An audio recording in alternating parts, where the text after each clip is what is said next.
Hello guys, this is Joana Saahirah with a small video on Kolthoum and the importance she and her music has for everybody who studies Egyptian dance or loves Egyptian dance, Egyptian music, anyone interested in this universe. So let's start by saying that in my opinion, Kolthoum should be a study in itself. It should be a mandatory subject for anyone who wants to know about Egyptian dance. If you don't know Kalthoum, her music, the poets that worked with her, the composers, the musicians, the world, the time that surrounded her, you really don't know Egyptian dance. And I know a lot of people will be really pissed at me. They're gonna be very irritated, but this is the truth. Okay, so this is the first thing. Kalthoum is a subject of study per se, especially if you're an Egyptian dance lover or a dancer who wants to get into this art form in depth. Second thing, I believe that in order to appreciate Kalthoum's music, you need a certain maturity. This will also annoy a lot of people, I guess, but it's also the truth, okay? If you are Egyptian, you were born surrounded by Kalthoum music. She died in 1975, and until today, she's heard in every Egyptian home, coffee shop, any establishment in the streets, nightclubs, everywhere. She's so present as she was before she was dead, before she was gone. So it's really incredible how her presence and her music lingers in Egyptian daily life. It's an amazing thing to witness. And it says a lot about her music, how lasting, how contemporary, how eternal it is, how it keeps connecting with the Egyptian psyche. It's really amazing. So if you are not Egyptian, so you were not born and raised surrounded by your music, you will need a certain maturity in order to fully appreciate your music. First of all, because a lot of the value in our music comes from the lyrics. So if you don't know Arabic, I think a huge part of the beauty of Kalthoum music is going to get lost. So unless you study Arabic, and I always suggest that you do, it's never too much to know a language. And if you are an Oriental dancer, it's a plus, a very important plus to understand Arabic. So studying Arabic is a good idea so that you understand the lyrics. If not, get the translations on the internet. At least search, have the curiosity to see which meaning is there. Okay, each phrase of a certain song that you may like, what does it say? What's the story about? What's she singing about? Okay, if you understand the lyrics, I repeat, you will get a lot more from Kalthoum music. She was surrounded by the best composers of her time. It is not only a question of being a great singer. In my opinion, the best singer ever lived. But that's just my personal opinion, of course.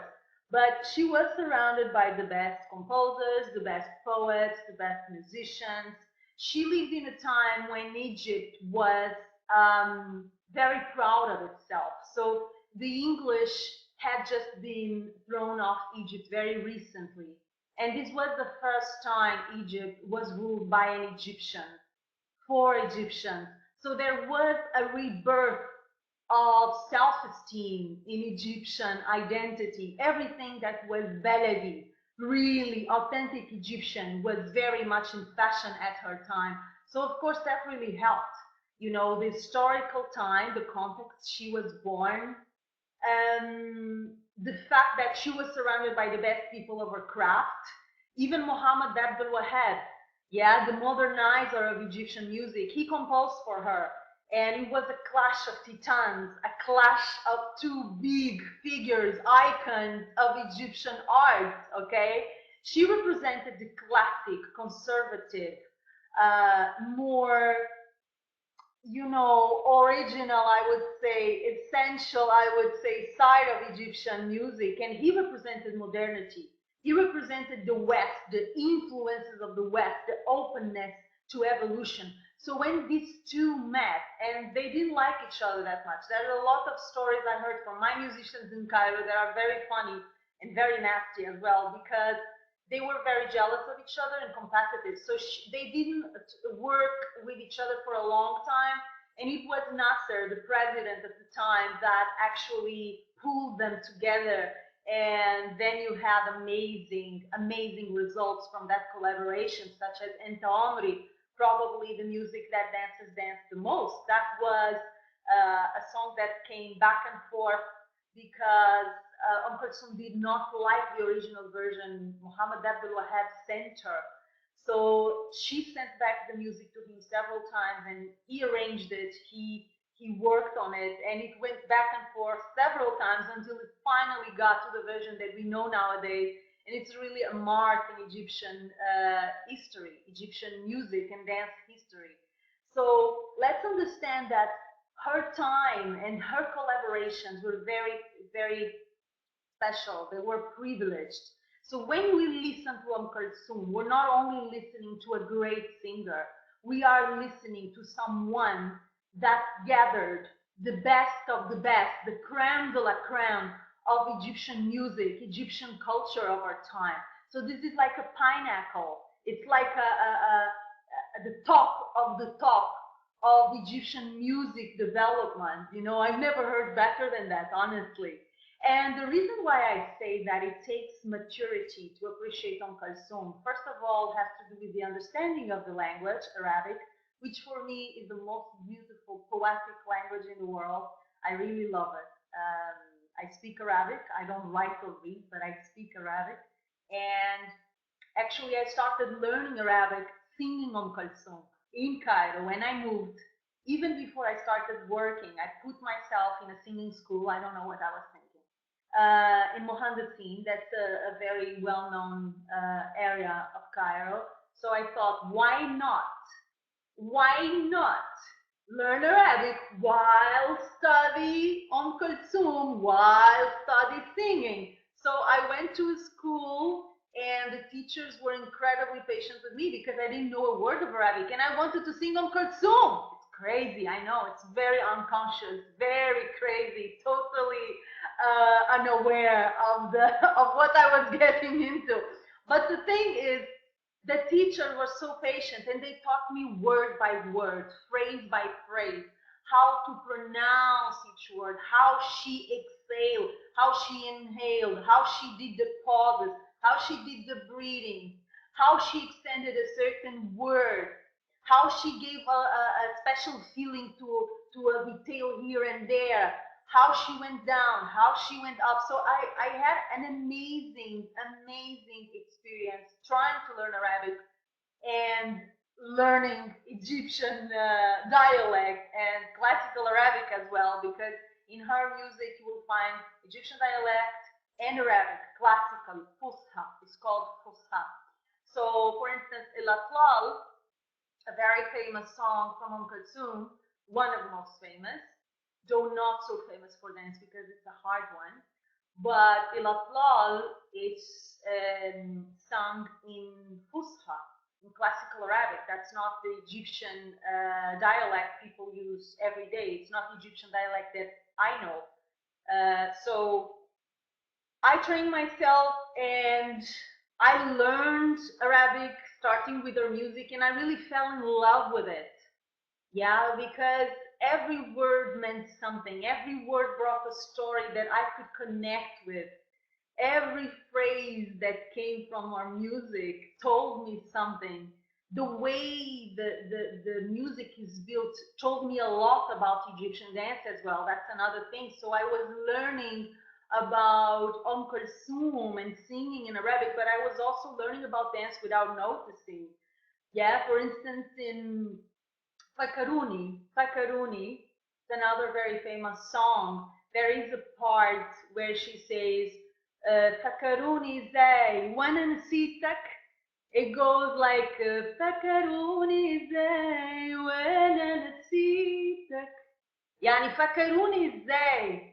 How you remember, you try to remember, make me remember something. How have I ever forgotten you? How can I remember something that I never forgot?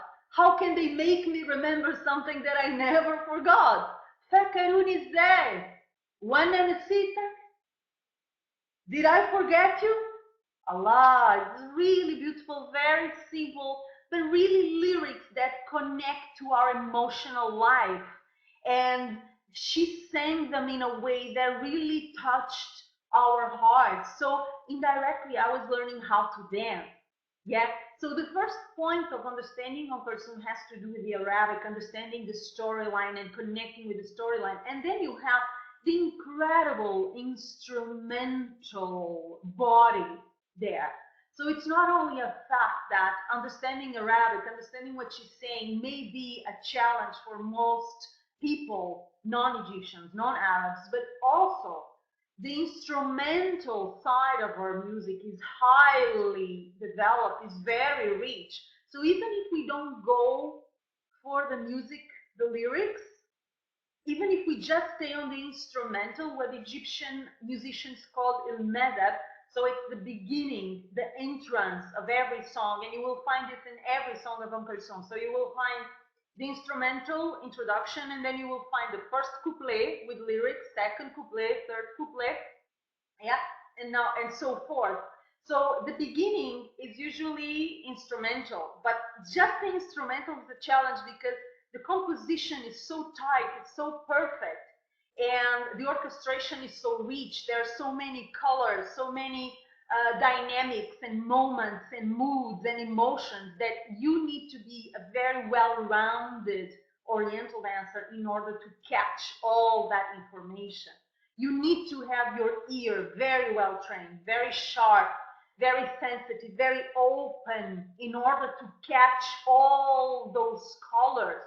You need um, to be trained in Tarab. This is one of the aspects that I'm going to work on our upcoming online training on Kolthoum and Tarab for Oriental dancers. The ability to get into the music, to surrender to the music, and to be elevated, to be transported by the music. This is something that Egyptians understand very well because, once more, it's something connected with their culture. But for us foreigners, it's something that we have to reconnect with because it's not in our daily lives, it's not in our culture.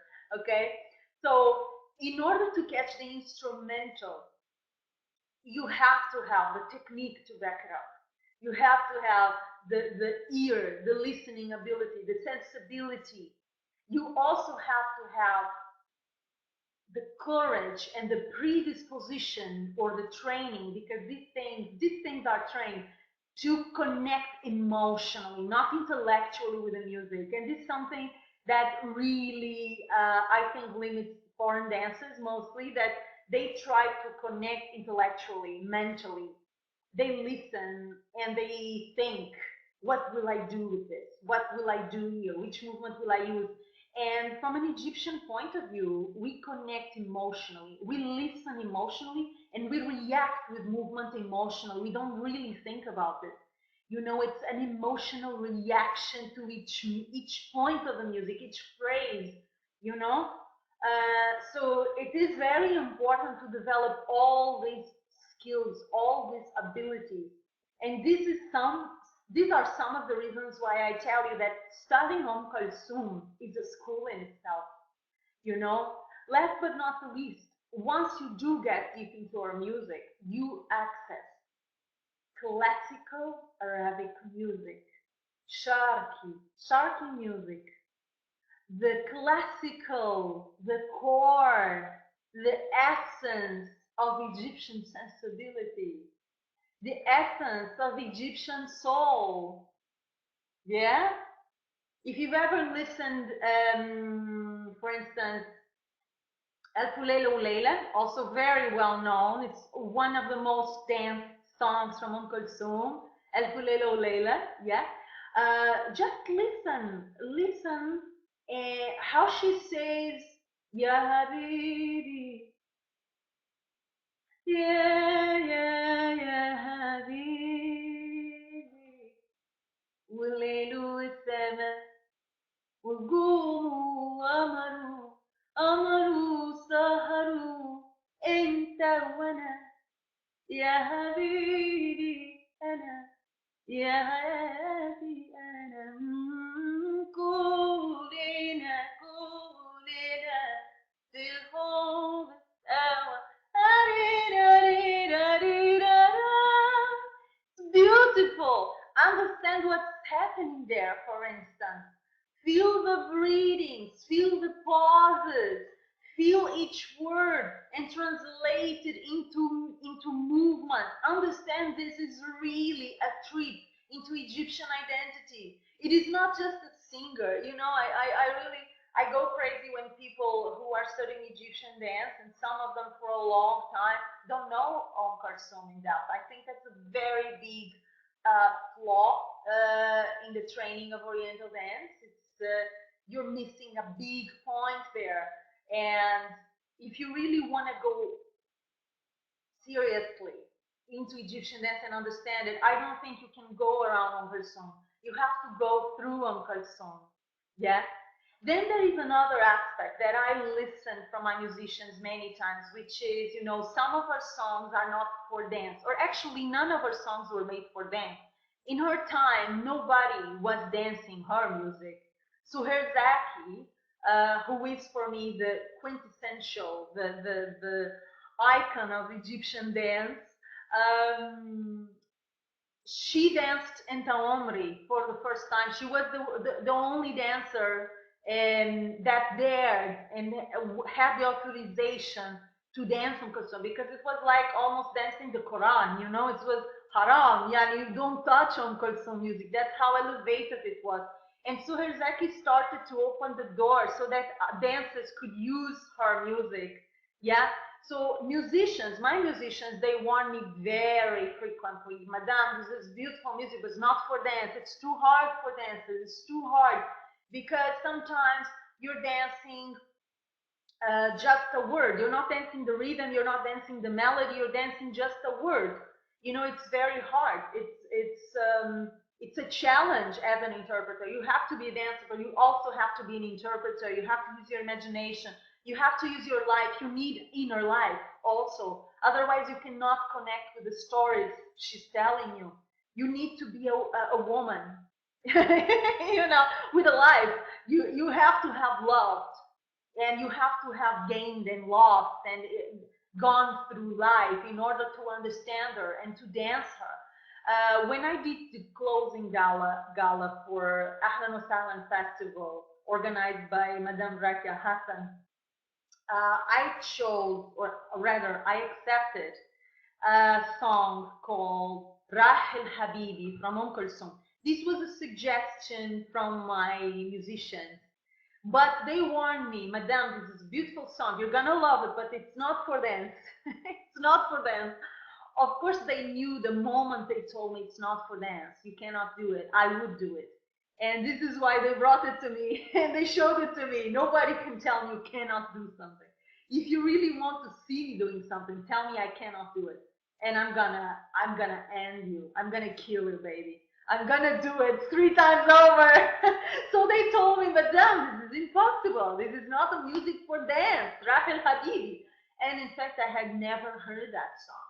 It was a very old song. Not even Egyptians I spoke with knew that song.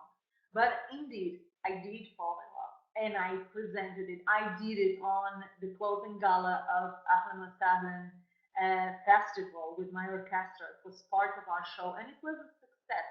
Okay, and it was a challenge for me. You know, there was huge phrases here and there. You know, there was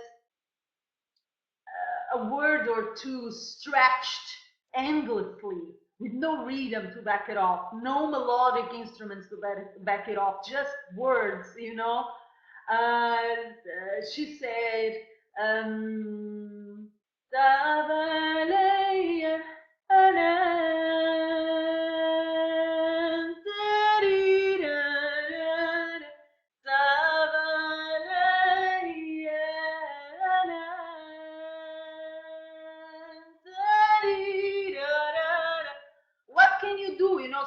علي أنام يعني difficult for me to sleep. I'm sleepless. That's what it means. But there is no melody there, no melodic instruments, no rhythm, no percussion. These are usually the things that Oriental dancers grab first.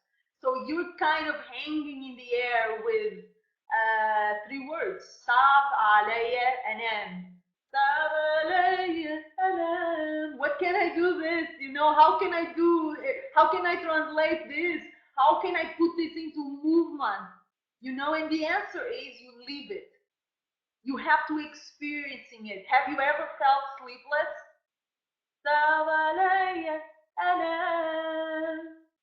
Difficult to get to sleep. I'm sleepless, thinking about something or someone. Have you ever gone through this? That's what her music asks you. You have to be human. You have to remember what it feels to be human. It's so hard, you know, and so beautiful. And it really pulls you up. It pushes you forward and up and inside as a dancer, but also as a human being. You know, I'm totally in love with this subject, as you must have felt by now.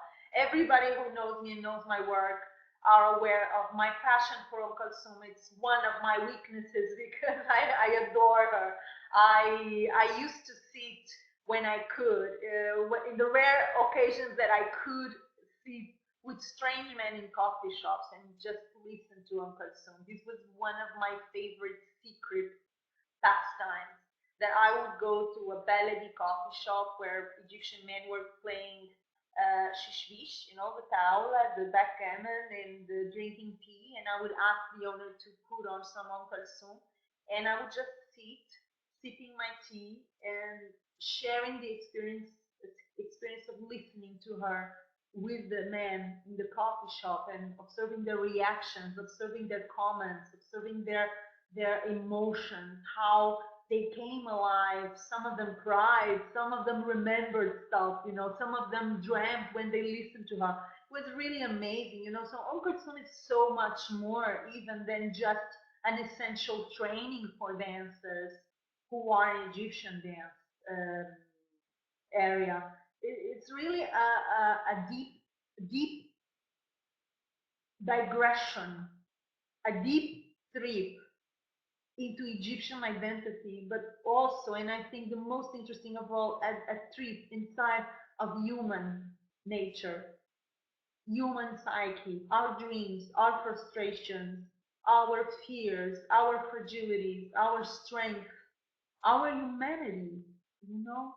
So it's an essential, unavoidable training for anyone who remotely loves Egyptian dance and wants to learn it, but also a precious tool for us to become more aware of what it means to be human and what it means to express that humanity through art or otherwise. So I hope you enjoyed this introduction. I'm always very, very happy to teach and to speak about Oum Kalthoum because it's like speaking about your lover, you know. I really love this woman. And for me, she's as alive as she was before she died, you know. It's like, it's a presence in my life. It's very strange. Um, so I hope you will join us for our upcoming training on Kolthoum Tarab for Oriental Dancers. It's really gonna be special. Don't be scared. Yes, there will be challenges, but I will walk with you through the challenges and we will break technique, break concepts.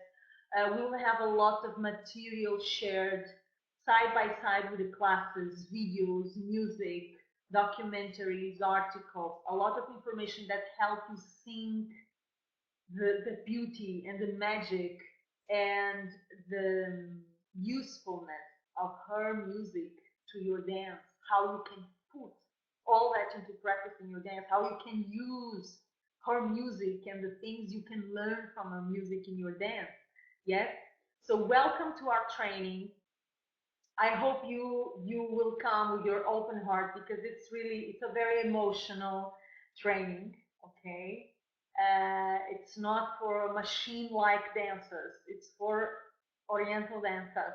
Okay, So you gotta come with your mind and your heart completely open, with your curiosity, with your courage, and with your willingness to step forward and upwards, to get a step ahead in your dance as an art form, as a tool for self-expression as well.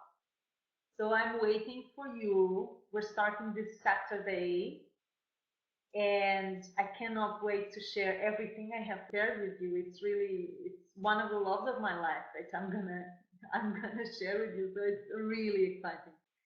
I'm gonna send you all a big kiss. And even if you don't take the training, please research, please check her music, please check the lyrics, please check the documentary, search. Don't not be lazy, girls and ladies and boys and men.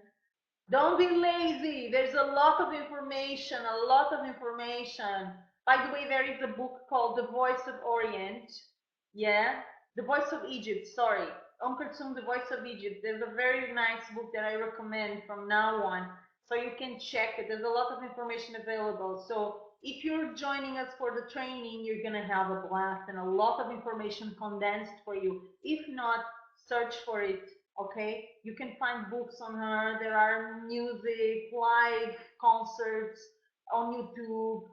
Search for it because you're really gonna get a very special education. Okay, very big kiss. I will see you all soon. Okay, bye bye.